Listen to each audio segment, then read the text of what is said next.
Hello everyone, this is Linotech Electronica Industrial. Our company carries out maintenance and automation.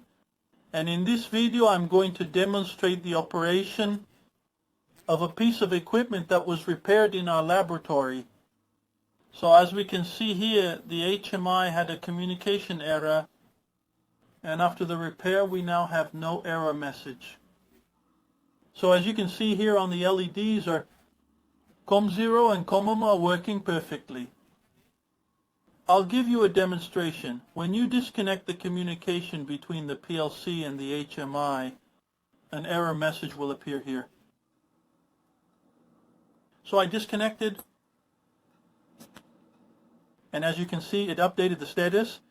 The message panel view offline. Error 686. Connecting again here.